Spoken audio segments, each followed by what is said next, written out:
In the hinterlands of Mongolia, young girls are made to go through vaginal exams at school, ostensibly to see if they've had sexual intercourse.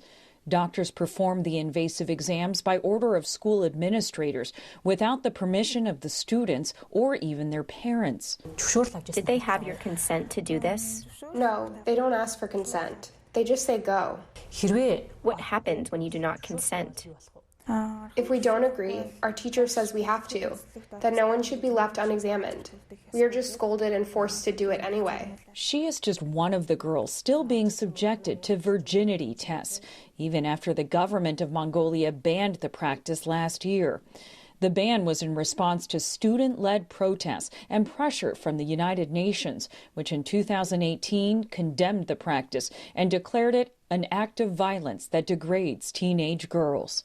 Some 20 countries still implement virginity tests, according to the UN. An investigation by Mongolian journalist Korlu Kuknukoy with Global Press Journal found the practice has continued in rural schools with impunity. Have you and your friends been able to speak to your family about this? Is there also a fear of stigma? I do not talk to my family about it. I'm afraid of the stigma, so I go along with the test. If you don't, many people will gossip about it, and you just keep being insulted all the time. Are you and your friends subjected to bullying, teasing, and humiliation after these tests are conducted? What's the environment like in school? If you don't, people think you are pregnant. I had one friend who said she wouldn't do the test, and the thing is, she was pregnant. She wanted to keep it a secret, but our teacher discovered it eventually, so the rumor spread and she was bullied a lot by other students. The whole school insulted her terribly. Finally, she moved to another school.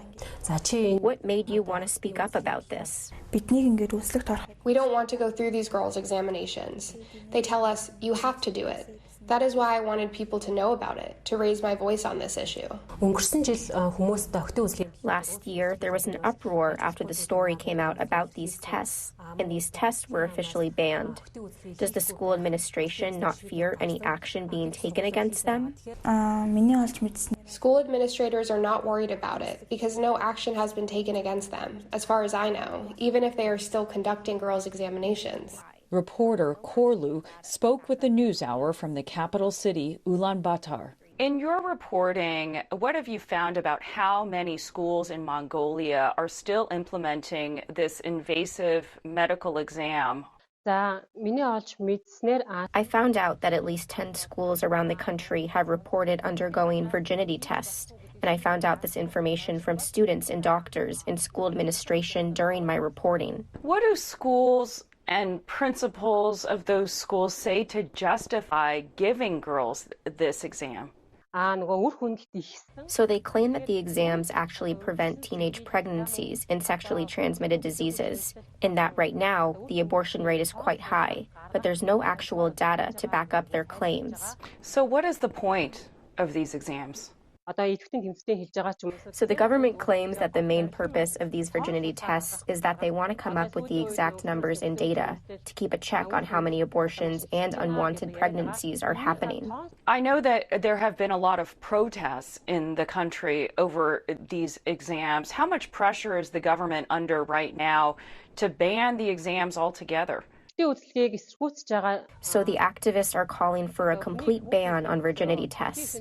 Even though the government had restricted the conduct of these exams in the school environment last year, some schools are still doing it secretly. So that means that the measure is still not effective.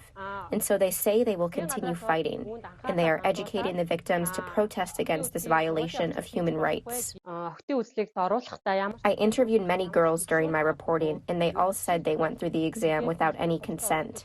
Right after class, they are forced to go to the doctor's office and just have to get their vagina screened there.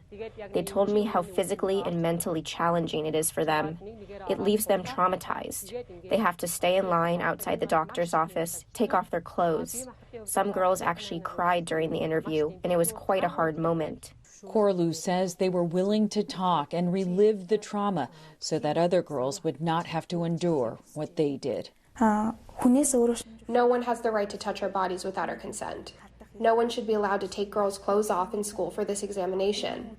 It's a violation of our human rights. Every voice is important, especially the girls and their families. Everyone needs to speak up. For the PBS NewsHour, I'm Stephanie Sy.